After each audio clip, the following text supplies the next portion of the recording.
In today's video, we'll explore the family tree of Iran's presidents since the Islamic Revolution, focusing on leaders from the Muslim world who, unlike many in other Islamic countries, have remained steadfast against Western influence and have actively supported Palestinian rights. Specifically, we will examine how many presidents Iran has had since the 1979 Islamic Revolution, and which one held the most power. Which president's term saw Israel assassinate Hamas leaders and Iranian officials, allegedly targeting them indiscriminately, and which Iranian president publicly challenged the authority of Supreme Leader Ayatollah Ali Khamenei. After the 1979 Iranian Revolution, the Pahlavi dynasty led by the Shah was completely dismantled, and Ayatollah Ruhollah Khomeini emerged as the country's supreme leader. Under his oversight, Iran held its first presidential election, resulting in Abolhassan Banisadr becoming the Islamic Republic's first president. However, soon after taking office, Banisadr faced a major crisis. On September 22, 1980, Iraq under Saddam Hussein invaded Iran, triggering the Iran-Iraq War, a brutal conflict that lasted nearly 8 years. At that time, Iran's Jewish population numbered between 80,000 and 100,000, primarily concentrated in Tehran, Shiraz, Isfahan, and a few other cities. During the war, religious minorities, especially the Jews, were under intense suspicion. Accusations of espionage and sympathies toward Israel led to arrests, imprisonment, and even executions of some individuals. When Banisadr began speaking out against the clerical leadership and their harsh treatment of minorities, Ayatollah Khomeini had him impeached in June 1981 and subsequently forced into exile. By the end of Banisadr's presidency, tens of thousands of Iranian Jews chose to emigrate, many seeking refuge in Israel and the United States. Following Banisadr's removal, Mohammad Ali Rajai became Iran's second president in August 1981. A former mathematics teacher and one of Ayatollah Khomeini's most loyal supporters, Rajai had already served as prime minister under Banisadr's presidency. He was a staunch opponent of Western influence, especially that of the United States and Israel, and worked to eliminate Western elements from Iran's educational and cultural systems. His actions aligned him closely with the clerical establishment. However, his presidency was tragically short-lived. On August 30th, 1981, during a meeting at the Prime Minister's office, a bomb concealed inside a briefcase detonated, killing President Rajai and Prime Minister Mohammad Javad Bahonar, along with several other officials.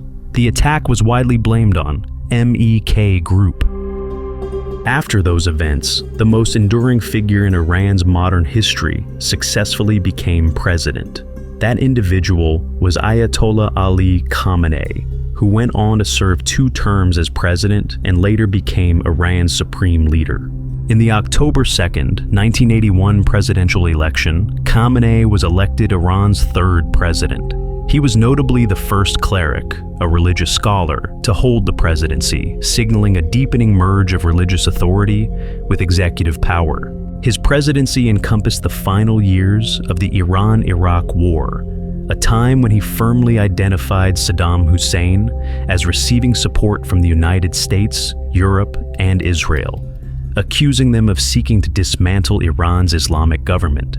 Following Ayatollah Khomeini's death in June 1989, the Assembly of Experts convened on June 4th and elected Ali Khamenei as the new supreme leader, with 60 of the 74 members' votes in his favor. Upon his appointment, Khamenei resigned from the presidency to fully assume the higher authority of supreme leader.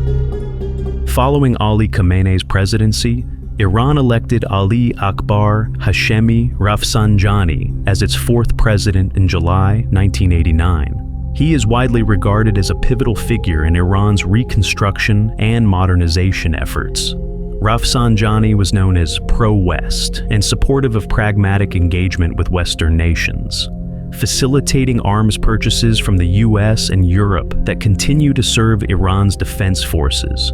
However, during his tenure, Iran's nuclear program began to take shape, drawing new international sanctions. Significant constitutional reform accompanied his presidency. On July 28, 1989, a referendum passed with 97% approval, abolishing the position of prime minister and strengthening presidential powers. This established a fully presidential executive system in Iran. During his time in office, Iran's Jewish community participated in public life, with Jewish members serving in the parliament, and enjoyed greater religious freedom. Yet, there were instances where Jews were accused of spying for Israel and faced legal consequences. After Akbar Hashemi Rafsanjani's two-term presidency, Mohammad Khatami was elected Iran's fifth president in May 1997, winning approximately 70% of the vote, supported by a reformist coalition that included civil society, youth, and intellectuals. Khatami was the first Iranian president to extensively visit European countries, including Austria, France, Germany, Italy, Norway, and Spain, and he proactively sought to rebuild diplomatic ties globally. At home and abroad, he championed the concept of dialogue among civilizations and proposed the bold idea of a pluralistic state in Palestine, where Muslims, Christians, and Jews could coexist peacefully.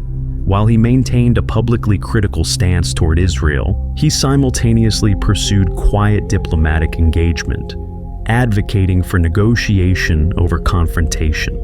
Domestically, Khatami also maintained respectful relations with Iran's Jewish citizens. Some analysts describe him as having a soft corner in his heart for the Jewish community. After Mohammad Khatami, Iran was led by a president whose policies and rhetoric stirred strong reactions, both domestically and internationally, Mahmoud Ahmadinejad. Elected in 2005 as Iran's sixth president, Ahmadinejad, an engineer by training and former mayor of Tehran, won the presidency with 61.7% of the vote, defeating more experienced politicians and positioning himself as a populist outsider. Ahmadinejad's economic policies drew substantial criticism within Iran, as inflation and unemployment persisted despite promises of reform. Internationally, his relations with Israel, Saudi Arabia, the United Kingdom, the United States, and other Western nations became increasingly strained. From the outset of his presidency, he took a hardline stance against Israel, making controversial statements that were widely interpreted as calls to eliminate Israel from the map. He also strongly backed Iran's nuclear program, arguing it was Iran's right under international law.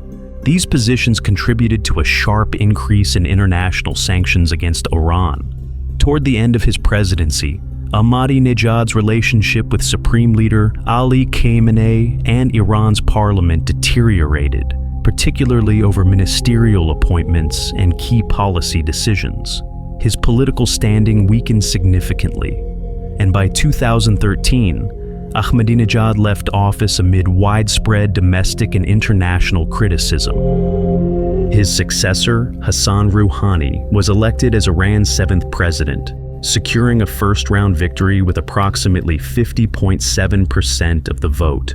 Rouhani pursued a diplomatic agenda aimed at improving relations with the United States and Western nations, pledging to alleviate Iran's international isolation. His efforts culminated in the landmark 2015 Joint Comprehensive Plan of Action, often referred to as the Nuclear Deal, which successfully lifted many economic sanctions, resulting in a rebound in oil exports from under 1 million to around 2 million barrels per day, and a drop in inflation, which had surpassed 40% before his election.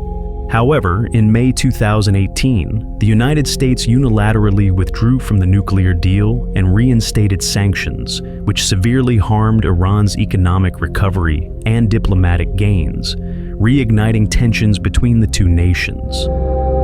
Another pivotal moment during Rouhani's presidency was the January 3, 2020 U.S. drone strike that killed Qasem Soleimani, the powerful commander of Iran's Quds Force, and long regarded as the second most powerful figure in the country. Rouhani condemned the assassination and warned of retaliation, calling it a heinous crime and affirming that Iran will take revenge.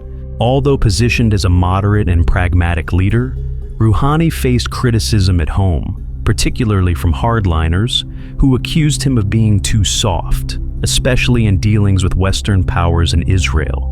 While Khamenei permitted him some latitude, conservatives in parliament frequently opposed his approach. In June 2021, conservative jurist Ebrahim Raisi was elected Iran's 8th president with about 62% of the vote, amid a historically low turnout near 49%. He had just completed his tenure as Chief Justice and was regarded as a staunch ally of Supreme Leader Ali Khamenei. From the outset of his presidency, Raisi adopted a resolute hardline stance, firmly rejecting any overtures toward the United States or Israel.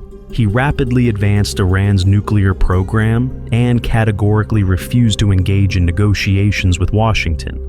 At the same time, his administration significantly increased financial and military support to groups opposing Israel, including Hamas, Hezbollah, and Yemen's Houthi forces. Under his watch, reported drone and missile strikes were launched from Iran toward Israeli territory. On May 19, 2024, Raisi, along with Foreign Minister Hossein Amir Abdullahian and several other senior officials, died in a helicopter crash near Varzakhan in East Azerbaijan province. Initially shrouded in speculation, a military investigation later concluded that the crash was caused by sudden fog and adverse weather. It found no evidence of sabotage or attack. Raisi became only the second Iranian president to die while in office, after Mohammad Ali Rajai in 1981. After the helicopter crash under Iran's constitution, First Vice President Mohammad Mokhber automatically became acting president. Shortly thereafter, in the elections, the people chose a president very different from Ibrahim Raisi, Masoud Pezeshkian, often described as a moderate and calm figure. Running on a platform of change, he won with approximately 55% of the vote, becoming Iran's 9th and current president. Upon taking office, Pezeshkian declared adherence to Supreme Leader Ali Khamenei's fatwa that Iran would never pursue a nuclear bomb, and expressed Iran's readiness to engage with the rest of the world. This marked a pivot toward diplomacy. Early into his term, he initiated multiple rounds of meetings with American officials. However, Israel opposed any potential U.S.-Iran rapprochements and soon began a covert campaign to undermine it, targeting and assassinating key Iranian and Hamas leaders. The first high-profile incident occurred at Pezeshkian's inauguration ceremony, when an Israeli airstrike in Tehran killed Hamas leader Ismail Haniyeh. Next, in September 2024, Israeli forces struck Beirut, killing Hezbollah's leader Hassan Nasrallah. To prevent any U.S.-Iran détente, Israel launched a major strike on June 13, 2025, targeting Iranian military and nuclear infrastructure.